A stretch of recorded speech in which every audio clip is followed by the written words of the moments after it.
Radiation is really weird. Wood doesn't really soak up radiation. Radiation will usually go through wood. Believe it or not, you'll find a lot fewer wood items that are contaminated by radiation than metal.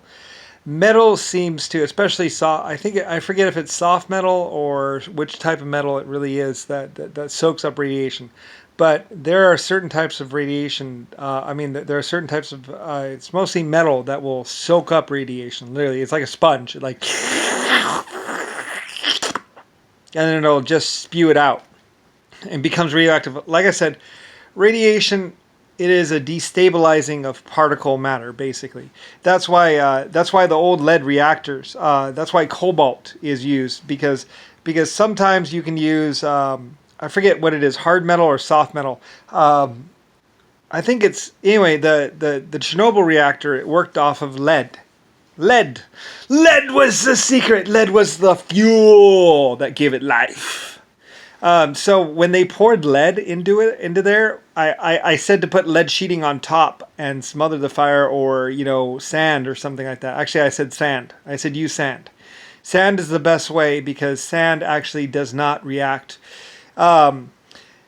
Basically, soft stuff like wood or powdery stuff or like I wouldn't have used borax though. That's bleach basically, and that was stupid, and that caused a bleach fog, which was really bad. They killed a lot of people. They killed some people or caused some health problems because of the bleach. Because the bleach, of course, atomized and aerated, and it's like, what were you thinking? Sand or like white sand or anything other than lead. Lead was the fuel that it used. I don't know what they were thinking. They actually made the fire worse. Someone said that they're actually trying to create more radioactive because how I guess someone found out that the reactor worked off of uranium. Off of lead. The lead is changed. The lead basically gives off certain amounts of particles and it becomes radioactive. It becomes a different kind of. Basically, you put lead in, and what you get out is highly radioactive material, highly destabilized material. So I guess when they were pouring the lead in there, they were actually trying to make it more radioactive, which was stupid because it just made the fire bigger. Anyway, that one guy, I don't know if he was insane or just that incompetent. But by pouring lead in there, he was actually fueling it. It worked off of lead. It was a lead reactor. If you looked at what kind of fuel the Chernobyl reactor used, it was lead. Lead. So I don't know what they were thinking by pouring more lead in there. It's like when they were pouring more lead in there, they were just making it bigger. Like you fuel it with lead. You would take lead stock and you take off all the caps, and then you take lead and you put lead inside, and then you put all the caps back on, and that's what actually fueled the reactor. It was lead. It worked by lead, and then the lead would give off radiation and give off heat basically, and that's how the reactor actually worked, was lead. Obviously, somebody didn't know what the hell they were doing.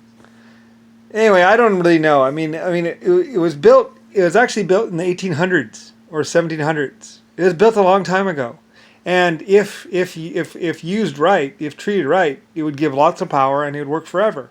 But if treated wrong, if you were incompetent, well, a big massive fire.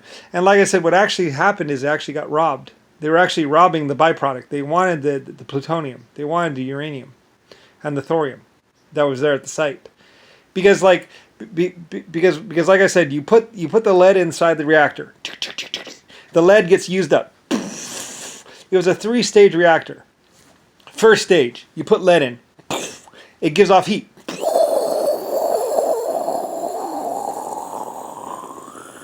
And melts down and turns into something else. And then you can take that something else, which is now highly radioactive, and you can put it somewhere else. And you take that and you put that in a pool. Very carefully, and nobody gets near it, and basically there's lead shielding. There's shielding on everything, so and heavy water, so and water is inert. It does not actually react with the water, but it'll react, and it does not react with concrete, but it reacts with metal. So anyway, that's how you fuel it. You fuel it with either lead or metal, and then it would react with it. Anyway, though, it's all complicated, and become a nuclear physicist and you'll understand it. But basically, when they poured lead in there, they just made it worse. And then it got to be huge and nasty and megalithic fire because they basically just fueled the fire, which I don't know what they were thinking, other than maybe trying to make more plutonium or something. Like oh, it's radioactive now. Let's go ahead and put more plutonium in there or more lead in there. Like I don't know what they're thinking really, because they just made the fire bigger. Anyway, though, and finally, some Americans or some real scientists got over there, and they started pumping in sand and like I said, well, concrete. Just pour sand because basically a heavy slurry mix of water and sand should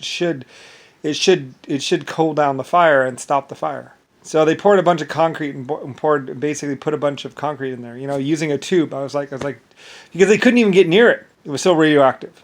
It was so radioactive though that they couldn't get near it. So they built a huge hose basically, and put the hose up in there, up against the top, and then from miles away they just went. Oompa, oompa, oompa, oompa, oompa, and shoved sand and water into there and just basically that would cool it down enough so that would stop melting everything, because otherwise it would just keep burning. So and when it was burning, it was atomizing the lead and atomizing everything and basically going up into the air, and there was depositing that all over the world.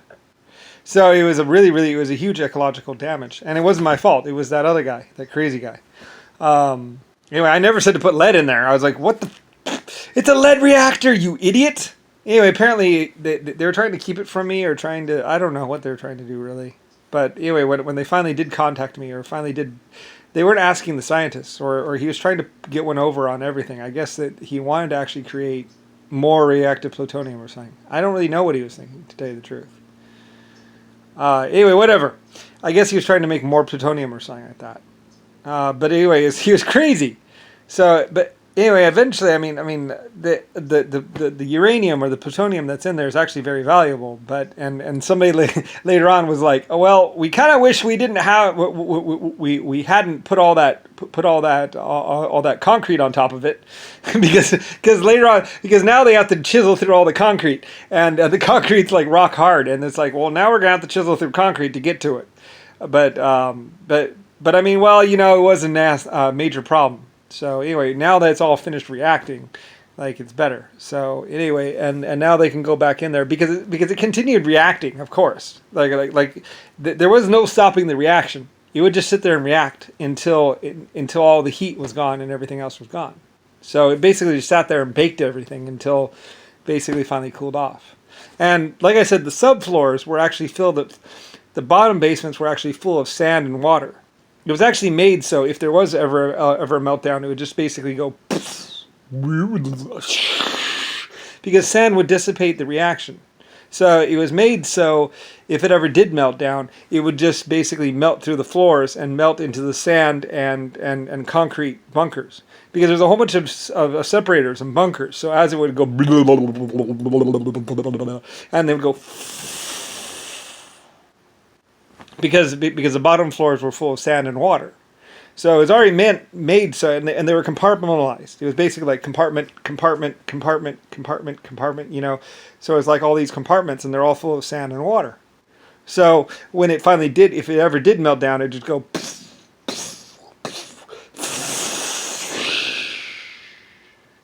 and then it'd have to drop like another 5 stories before it got through to the water table. So it'd cool off, obviously. Like you'd have to have a hell of a fire for it to not to cool off. So anyway, though, but yeah, I mean, it was the safest reactor possible. So it just melted down into the sub basements, and then down in there, like I said, there was all these little compartments like this. It was like divided up.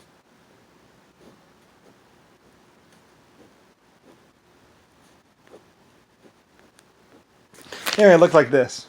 All these little compartments.